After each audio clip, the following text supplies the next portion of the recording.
Vamos a empezar Bueno, con lo que tenemos, con los que estén. Pues bueno, ya habíamos hablado de este cuadro que empezamos a armar de lo que era la teoría del caso, ¿no? Que tiene que reunir tres elementos muy importantes, ¿no? El elemento fáctico, el elemento jurídico y el elemento probatorio. Habíamos puesto que tomamos una noticia de internet, ¿no? Era un tema de robo, secuestro, lesiones y amenazas, ¿de acuerdo? El elemento fáctico son los hechos institucionales o los hechos relevantes, los que nos llevaron a encontrar las cuestiones más importantes del hecho. Obviamente, vertir todo a la declaración o todo lo que pasó es un poco más extenso, nada más es la fórmula jurídica que vamos a llevar a cabo, ¿de acuerdo? El elemento jurídico es la tipificación de lo que sucede, ¿de acuerdo? Y lo tipificamos en el Código Penal del Estado donde sucedió la noticia, que es el Código Penal del Estado para el Estado de Nuevo León. De igual forma, la ley en materia de secuestro, recuerden que el secuestro tiene su propia ley en materia penal, ¿de acuerdo? Eh, Pudimos acreditar el dolo, la flagrancia, porque fueron los policías quienes lo detuvieron con la persona apuntándole en la cabeza. Entonces, si había flagrancia, había una tentativa de homicidio. Aunque fuese una mujer, explicábamos que para ser feminicidio tiene que reunir ciertos requisitos que la ley reconoce, ¿de acuerdo? Entonces, en el elemento probatorio, pues tenemos las testimoniales, las cámaras de seguridad, la policía de primer respondiente del hecho, o sea, los que estuvieron ahí, pues no negociando, pero sí viendo lo que pasaba cuando le estaba apuntando a la persona, las periciales correspondientes, el arma blanca con la que empezó, porque pues, en todo empezó con un cuchillo, le quita un arma al policía, ¿de acuerdo? Y es como se apodera de un arma policial, ¿de acuerdo? Entonces tiene el arma blanca y también el arma de policía tiene sus huellas digitales, ¿de acuerdo? Y el dictamen médico, pues de la persona en sí y de los agraviados, en este caso las víctimas o ofendidos del caso, ¿no? Decíamos que estos son los elementos básicos, ¿de acuerdo? Que vamos a usar, lo que es fáctico, jurídico y probatorio, para empezar a esgrimir o empezar a deshebrar lo que genera nuestra teoría del caso en cualquier situación. Ahora, ¿podemos agregarle más? Sí, sí podemos agregarle más. Yo soy de la idea de que hay otras dos partes que le podemos agregar. Y la primera sería el bloque de constitucionalidad, ¿no? Manejarla desde la perspectiva de derechos humanos, junto con los artículos que tienen que ver con la Constitución. En este caso, tomamos el artículo 20 de la Constitución, inciso C, que habla de los derechos de la víctima, si somos, en este caso, los asesores victimales, ¿no? Y en dado caso de que fuéramos el asesor, bueno, el abogado defensor, pues sería el mismo artículo, nada más que sería el inciso B, ¿no? Los derechos del imputado. Entonces, y también en el tema de delito grave, ¿no? Como tal de lo que está sucediendo, secuestro, este, secuestro es como tal el delito grave, entonces se encuentra en la Constitución en el artículo 19, párrafo segundo, en el tema de delitos graves, ¿de acuerdo? El otro párrafo que le podríamos agregar a esto, para armar una teoría del caso todavía más compleja y más completa, sería el tema de la jurisprudencia. En este caso, pues no, nos íbamos a tardar mucho en encontrar lo que era la jurisprudencia correspondiente a todo esto, ¿de acuerdo? Pero la que le podríamos incorporar sería la del dolo directamente, una jurisprudencia que hable del dolo y la acreditación de los elementos subjetivos, objetivos y normativos, ¿no? Entonces, y como reúne este hecho, todos esos elementos, los objetivos los tenemos en las testimoniales, ¿no? Los objetivos los tenemos en los hechos, ¿no? Que también están vertidos en las testimoniales, y el normativo también lo tenemos en el elemento jurídico. Entonces, si reunimos los elementos que en este caso diría la jurisprudencia, ¿no? Entonces, esta fórmula es nuestra fórmula jurídica para empezar a armar nuestra teoría del caso en materia procesal. O sea, ya cuando vamos a entrar a los golpes, todo esto nos va a servir para ya empezar a meternos en nuestros alegatos de apertura.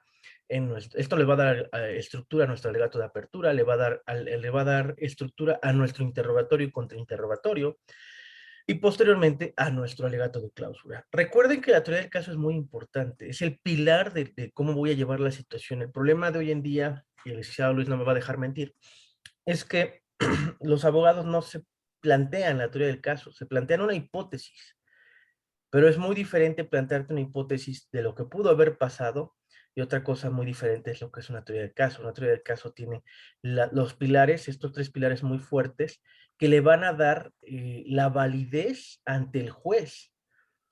Ahora, yo les decía el otro día que no, lo importante no es lo que pasó, sino lo que puedes probar. ¿Sí o no, licenciado Luis? Así es. Entonces, pues si yo puedo probar que la persona físicamente no se encontraba en el lugar de los hechos, pues de esa se va a basar mi teoría del caso, ¿de acuerdo? Probar su inocencia siendo que él no se encontraba en el lugar de los hechos. No puedo cambiarla a que sí se encontraba y después buscar una causa excluyente del delito. No, si la persona se encontraba físicamente ahí, entonces yo tengo que probar que hay una causa excluyente del delito como tal. ¿Sale? Bueno, ok. Eso era en el materia de este delito en particular, bueno, de este hecho punible, ¿de acuerdo? También podemos hacerlo en materia civil, bueno, familiar, de hecho, y estábamos planteando lo de la teoría del caso en materia de alimentos, que es el tema más controvertido siempre en materia familiar, ¿no? Los alimentos de los hijos, los alimentos de la esposa o los alimentos recíprocos, ¿no? En donde se encuentran tipificados en, bueno, donde se encuentran reconocidos, mejor dicho, en el Código Civil para el Distrito Federal, ¿no? Y nuestros elementos probatorios serían el acta de nacimiento, en el caso de los hijos, el caso de la esposa, el acta de matrimonio, si es que no existiera acta de matrimonio, fuera por concubinato, pues van a ser nuestras testimoniales, las propias actas de nacimiento de los hijos, ¿no? Hay algunos lugares donde tienen lo que es constancia de concubinato, que la otorga normalmente las juntas auxiliares, si no me falla la memoria, o las constancias de vecindad y las propias credenciales de elector con el mismo domicilio, hace una presunción de que pues, vivían juntos y de esa presunción nace lo que es el concubinato, ¿no? Esos son nuestros elementos probatorios. En este caso, en el bloque de constitucionalidad, entramos en el artículo 4º, párrafo 9º, el interés superior del menor, cuando hablamos de pensión alimenticia de los hijos, ¿de acuerdo? Como tal, no nada más es una obligación del Estado, el propio artículo lo esgrime y coloca que es una responsabilidad y lo debate en sus siguientes párrafos, en el 10 y en el 11, habla de que los padres o tutores comparten esta responsabilidad con el Estado o coayudan en esta responsabilidad al Estado de proporcionar alimento, educación, calzado, todo lo necesario para que el niño tenga un desarrollo, o mejor dicho, se desarrolle el interés superior del menor. Posteriormente, en el artículo 31, fracción primera, nos habla de las obligaciones de los padres hacia los hijos.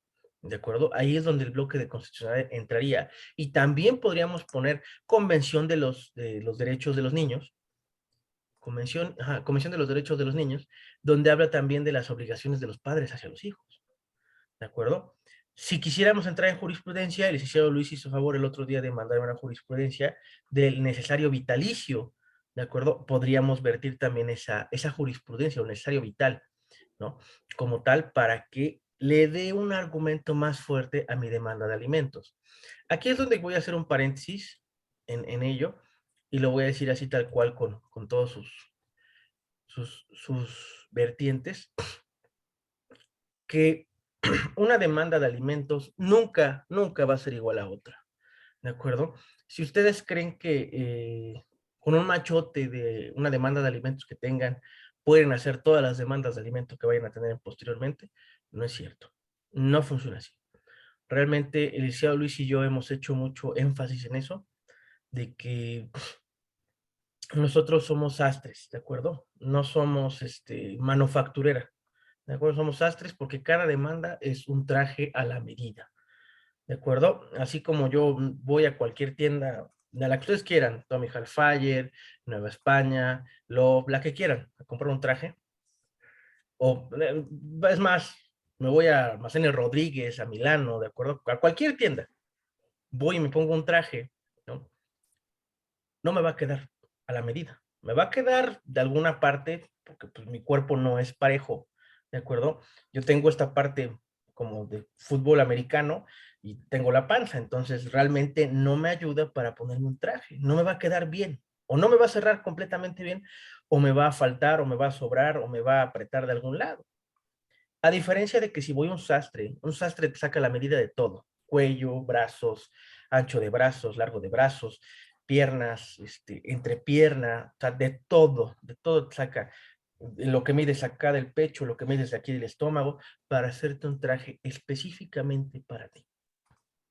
Los De trajes, ahí, los, perdón, de ahí la importancia de saber qué elementos son los que tú tienes que sacarle al cliente, con los cuales tienes que platicar al cliente. Es la importancia de tener una muy buena entrevista con el cliente, porque si el cliente no te da toda la información, te vas a quedar cojo y no vas a poder darle el servicio debido.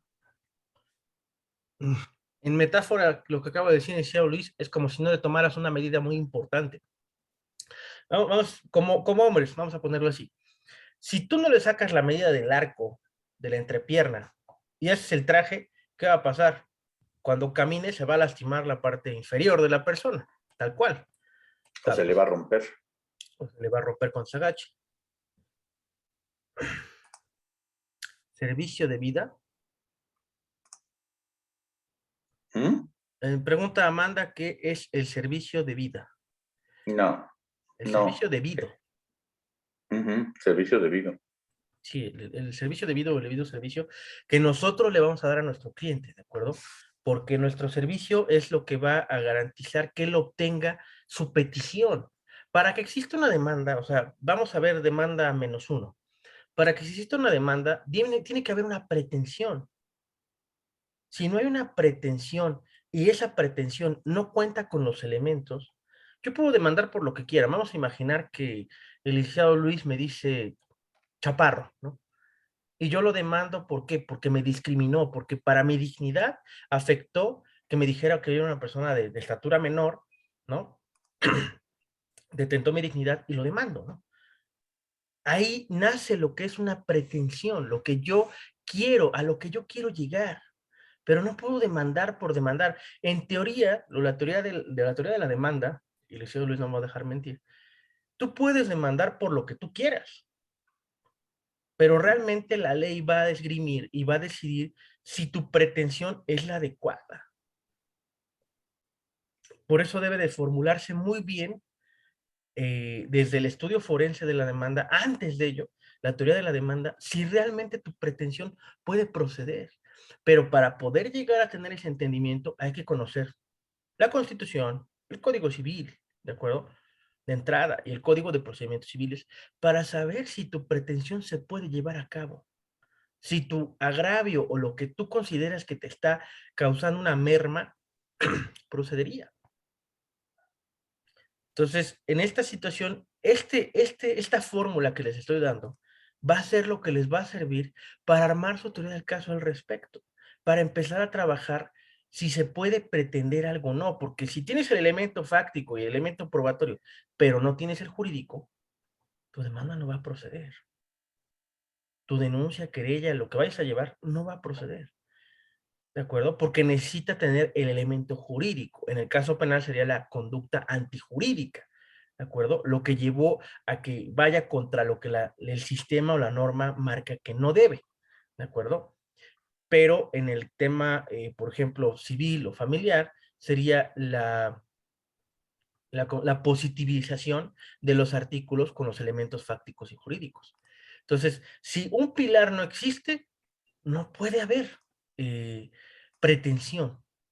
¿De acuerdo? ¿Sí me di a entender? ¿O sí se dio entendible lo que acabo de decir? En la parte familiar y civil, maestro, ahí no me quedó muy claro. Ok. Ok, Susana, no te preocupes. Mira, vamos a imaginar que mi tía no tiene hijos, ¿no? Ya es una señora mayor, ya es de la tercera edad, ¿no? Ya no tiene a sus padres y ya no consigue trabajo en ningún lado porque ya es de la tercera edad. Y quiere que yo la mantenga, yo que soy su sobrino, ¿no? Y llega contigo, Susana, y te dice, oye, ¿sabes qué? Es que yo no tengo quien me mantenga, y quiero que mi sobrino, que es abogado, que le va bien, que tiene lana, ¿no? Me mantenga. que él me pague una pensión alimenticia. Recordarás que los alimentos en principio es un derecho y una obligación recíproca, ¿de acuerdo? El que los da tiene a su vez la labor de recibirlos. En este caso, si mi tía te dice que ella nunca me dio nada, ¿no? Más que, bueno, Perfecto. nada económicamente hablando, o sea, no me dio ningún alimento al respecto, pues en principio o en teoría civil no podría aplicar el tema de los alimentos. ¿Por qué? Porque no hubo una reciprocidad. Ahora, también tendrías que checar en el Código Civil si me corresponde a mí por parentesco, porque recuerda que mi tía hacia mí es un pariente, y es un pariente consanguíneo, pero no es un pariente consanguíneo en línea recta, es un pariente consanguíneo transversal, porque es mi tía, no mi mamá, no mi papá, no mi primo, ¿no? Es transversal. ¿Por qué? Porque es mi tía. Entonces, habría que checar si en el Código Civil para el estado en el que tú vives, Susana, aplica para parientes transversales y en qué grado, ¿no? Para poder hacer la solicitud de la pretensión. Pero si no aplica, le vas a decir a tu cliente, ¿sabes qué? No reúne los elementos. Por eso, tenemos el elemento fáctico, la solicitud de alimentos, ¿sale? El elemento probatorio, pues en este caso sería su acta de nacimiento o mi acta de nacimiento, que pruebe la relación, el acta de nacimiento de mi papá, que pruebe la relación como tal que existe de parentesco entre nosotros, ¿no? Serían los elementos probatorios, pero ahora nos falta el elemento jurídico, que la ley diga que sí, efectivamente, a mí como pariente transversal me corresponde la responsabilidad de dar los alimentos a mi tía. ¿Ya me di a entender más, Susana? Sí. Y hay que checar si no tiene familiares que en línea directa le correspondan. A Si no falta tiene de padres, hijos. aparte de hermanos, aparte de abuelos, pudiera ser los tíos. Así es. Entonces, tiene que ver con todo eso. Entonces, tienes que reunir los elementos, los 3 elementos, para ver si realmente la demanda procede. Por eso es importante que ustedes conozcan el elemento jurídico. Cuando ustedes, nosotros no tenemos ningún problema, ni el licenciado Luis y yo, en el grupo gratuito, de resolverles ninguna duda, no tenemos problema en decirles aquí, búscala acá, pero cuando llegan con dudas que están muy fehacientes, y que ahorita el alcance de la información es así. Por ejemplo, ¿tienes dudas de alimentos? Te metes a tu Código Civil, le das en el PDF alimentos y te tienen que aparecer todo lo que tiene que ver con los alimentos. Desde qué son, quién los puede solicitar, Que comprenden. qué comprenden, todo. Ahí te viene vertido todo lo que es materia de alimentos. La cosa es leerlo y lo que ya no entiendas, ahora sí, vienes con nosotros y nos preguntas. Esa es la idea del grupo gratuito. No que me digas, oiga, ¿dónde vienen los alimentos? En el Código Civil, sí, pero ¿en qué artículo? Pues búscale. Pues, la verdad, ni en nuestros tiempos del licenciado Luis y yo, cuando no había los PDFs, nosotros tampoco nos atrevíamos a hacer esa pregunta. ¿Qué tenías que hacer? Tenías que comprar tu agenda civil o tener tu agenda civil o pedirle a Dios que la que estuviera disponible tuviera índice para buscar en el índice donde estuvieran los alimentos. Y a mí me tocó la desgracia que cuando a mí me tocó checar en el Código Civil, decía el artículo y en qué página estaba, pero no te decía qué artículo era, bueno, de qué hablaba el artículo, ni te hablaba de títulos, de título primero o libro primero, no te hablaba de nada de eso, nada más te decía el artículo en qué libro está, en qué página está, ¿no? Entonces tú tenías que empezar a hacer tus anotaciones de ese artículo, qué es lo que tenía. Así fue como yo empecé a crear mis índices, mis propios índices. Posteriormente, ya decía el artículo y de qué hablaba, ¿no? O por lo menos los importantes. Alimentos del 300 tantos al 300 tantos, ¿no? Y ya. Pero hoy en día, pues tenemos la herramienta de los PDFs, el poder decir Código Civil de tal estado, alimentos, pum, ahí está, tan. Por eso ahora, cuando ustedes me preguntan algo o quieren que yo tipifique algo de un estado, lo puedo hacer con la mano a la cintura sin conocer la legislación. ¿Por qué? Porque pues ya nada más convertir palabras que le correspondan, pues podemos encontrar los artículos que necesitamos. Entonces, esa es la idea.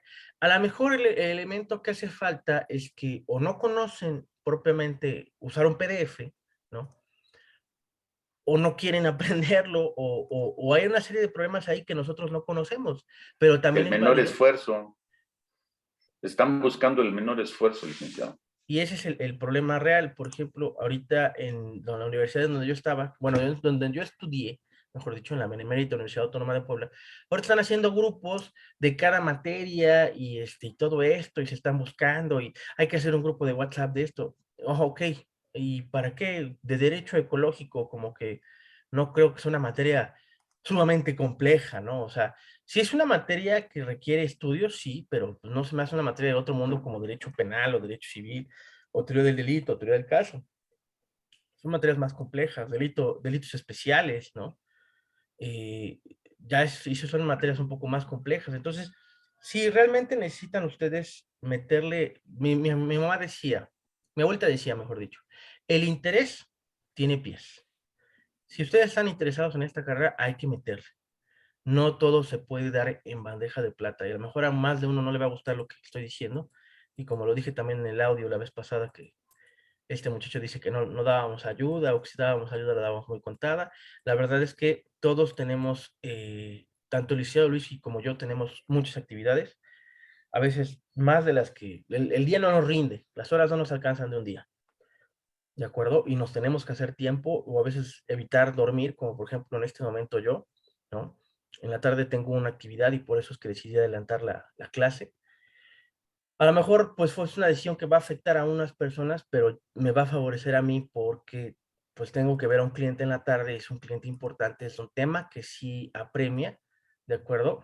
Y, y ustedes lo van a entender con el tiempo, ¿no? Que estés cenando un 24 de diciembre con tu familia, muy, muy, muy feliz, muy contento, y te hablan, oye, ¿sabes qué? Es que mi tío le clavó un cuchillo a mi otro tío y estamos ahorita en el Ministerio Público. Ni modo, es como los bomberos, por eso les decimos bomberazos, ¿de acuerdo? Porque, pues, ajá, sí, te sacaron de tu cena, vas a sacar a una persona de la cárcel o de prisión preventiva, como tal, vas a buscar las causas excluyentes del delito, pum, pum, pum, pum, lo sacas libre y te ganaste una lana. ¿Por qué? Porque trabajaste un día que no pensabas trabajar, ¿no? Y en ese momento, por sacar libre a la persona y seguir su proceso posteriormente, pues vas a cobrar, ¿qué? ¿Cuánto cobrarías, Luis? ¿Unos 30, 40 mil pesos? Así es. Entonces, ¿por qué? Porque me sacaron de mi cena navideña, ¿no? Estaba yo muy a gusto y tuve que irme corriendo a sacar libre a una persona, ¿no? Entonces, sí, así es este trabajo, pero así como es, también es remunerado, ¿no? Porque ¿quién te dice que en una noche vas a ganar eso? ¿O en qué trabajo, por unas horas, o por ir a manejar, ir, llegar, ostentarte como abogado y empezar a nombrar formas de sacar a la persona, te va a dar 30,000 pesos en una noche? Tú dime qué trabajo, o sea, ni un doctor en una operación, pero una operación de 30,000 pesos, estamos hablando que se va a tardar un rato, no, no es así como el nuestro, ¿de acuerdo? Y requiere más estudio el suyo que el nuestro. Entonces, quiero que entiendan eso, que este trabajo te va a dar siempre y cuando tú le des, ¿no? Licenciado Luis y yo sabemos que esto es como la segunda esposa, ¿de acuerdo? El derecho es nuestra segunda esposa, ¿sí o no, Luis? Así es. Es más, a veces te reclama más. Te pide más que la esposa, así tal cual. Entonces, la carrera del derecho así es, tal cual. No les estamos mintiendo. Ahora sí que el licenciado Luis y yo somos de diferentes ciudades, ni siquiera como para que nos coludamos para decirles mentiras, ¿de acuerdo? Realmente es que así es esto. Y no nada más aquí, también lo es en la Ciudad de México, también lo es en cualquier estado de la República, ¿de acuerdo? Como tal, y nuestras formaciones, pues no difieren mucho hablando en ese tema, ¿no? Entonces, pues ciertamente se requiere armar este esqueleto para poderle dar carne o músculo a la pretensión. Porque si no tenemos el esqueleto, pues no importa que le ponga yo carne, no se va a mover, ¿de acuerdo? O sea, yo como tal, para poder mover mi mano, necesito tener esqueletos, terminaciones nerviosas que se conectan hacia el cerebro y puedo producir movimientos con la mano, ¿no? Pero si yo no tengo esqueleto, pues mi mano va a estar así, como de hule, ¿de acuerdo? Es exactamente lo mismo que pasa con esto. Si tú no puedes armar por lo menos los 3 primeros cuadros, no tienes nada que pedir. No se puede pedir. No se puede hacer. No puede proceder. ¿De acuerdo? Por ejemplo, un vidriero que fue y le instaló unas ventanas a una persona. Llega contigo y te dice, oiga, licenciado, es que no me quiere pagar fulanito de tal porque le puse los vidrios. Ok, ya pasó el elemento fáctico, que es no le quisieron pagar por poner los vidrios. Ok, en elemento probatorio, ¿cómo puedes probar que esos vidrios eran tuyos? ¿Tienes las facturas, los recibos de que tú compraste esos vidrios? No. ¿Hay alguna presuncional de que los vidrios eran tuyos? ¿O la persona que te los vendió podría testificar? No, porque me los trajeron de otro estado. Y la verdad, no sé si pueda yo localizar a la persona que me los vendió. No, ahí se va perdiendo el elemento probatorio. ¿Hay alguien que te vio comprarlos? ¿Hay alguien que te vio instalarlos aparte de la persona contra la que vamos a ir? No, pues me vio él y su esposa. ¿Tomaste fotografías? ¿Tomaste fotografías? No. Él y su esposa no puede declarar en contra de él. Ese es un principio procesal, ¿de acuerdo? Salvo que la esposa quiera, ella no puede declarar en contra de él, ¿de acuerdo? Entonces, no, pues no. No hay elemento probatorio. Hay elemento jurídico y fáctico, ¿no? Tenemos el derecho, ¿no? Que se le conoce como fraude, en este caso, y el elemento fáctico, pero no tenemos el elemento probatorio. ¿Cómo vamos a ir en contra de la persona si no tenemos el elemento probatorio? No se arma. Puedo hacer la querella, puedo redactarla, puedo llevarla al Ministerio Público, me van a dar un folio, ¿no? Se va a armar una NUAT o se va a armar una carpeta de investigación y todo esto, pero cuando lleguen a la parte del elemento probatorio, carece de elementos probatorios, solamente tiene él dijo contra ella, contra él dijo, contra él dijo, pues el juez va a determinar que no hay acción penal en su contra, porque no hay elementos probatorios que indiquen que la persona realizó el hecho. Entonces, les vuelvo a repetir, si no cuenta con uno de esos 3 elementos, no hay nada que hacer. Así les van a llegar una cantidad enorme de casos, ¿sí o no, Luis? Por lo menos a la semana 1 o 2 que no se puede hacer nada. Pues sí, porque además la persona no tiene la posibilidad de dar toda la información. Voy a poner complementando la información que les está dando el licenciado Rosas. Si tú pides una pensión alimenticia, primero que nada, ¿qué es lo que deben de probar? Pues el vínculo familiar que hay, ¿no? Esa es la primera, ya sea para la esposa o en el caso de los hijos, ¿de acuerdo? Entonces tienes primero que nada probar que hay un entroncamiento familiar. La segunda, que haya la obligación derivado de ello. Y tercero y más importante es saber cuáles son las necesidades de la persona que está pidiendo o para quien se está pidiendo los alimentos. Porque muchas de esas personas no saben exactamente cuánto es lo que les puede corresponder y varía de estado a estado. Eso es lo más importante, que varía de estado a estado, ¿eh? En unos les dan el 10 y en otros les dan el 15 y hasta el 20% de lo que pueda ganar la persona. Y se va incrementando en la medida de las necesidades del menor, porque no son las mismas necesidades las de un menor normal a un menor con discapacidad o de una persona con discapacidad para efectos de. No sé si les quede claro eso. Entonces tú tienes que probar todas las necesidades que tiene y decir, el muchacho necesita una cuidadora, necesita una asistencia de respiración, necesita estos medicamentos, etcétera. Y por consiguiente tú tienes que decir toda la cantidad, o sea, tienes que cuantificarlo y probar que los necesita, ¿sí? Si el muchacho está incapacitado, por cuestiones de alguna afección médica, tendrás que probar con un dictamen del doctor que el muchacho está discapacitado por ello. Tendrás que probar con facturas el pago de las medicinas. O sea, eso es lo que no han querido entender muchos de los que dicen, pues que era un machote de alimentos, y nos molestamos por razones obvias, porque no son ni siquiera para haber leído el Código Civil, como les dijo el licenciado, que son los conceptos de alimentos, porque el concepto alimentos es muy amplio. Para los que quieran entenderlo, debe de proporcionarse alimento, dinero, para poder una manutención, casa, debe de tener servicios médicos, debe proveerse para los estudios, dependiendo de la edad, ¿sí? Y debe el nivel de vida que venía al paso del tiempo teniendo. Entonces, eso es muy importante. Por eso les digo que era el comentario que hice en el sentido de que hay que probar, va a ver, señora, ¿su marido en qué trabaja? ¿En dónde trabaja? ¿Cuánto gana? ¿Tiene cuenta de cheques? ¿Tiene tarjeta de crédito?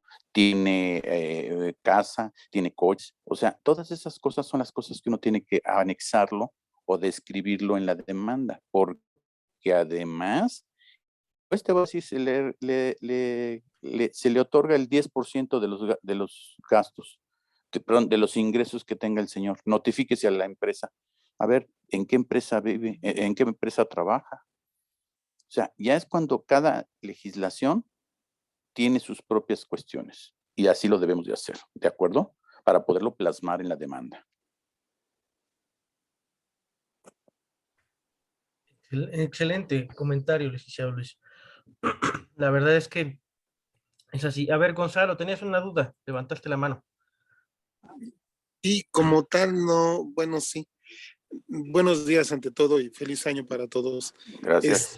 Mi pregunta o quería complementar que también investigar, porque a veces las personas de la tercera edad solicitan alimentos sin tener la necesidad, ¿sí? De requerir alimentos de un tercero. ¿Es cuánto, profesor? Se Ok. presume que lo necesitan. Hay una presunción, es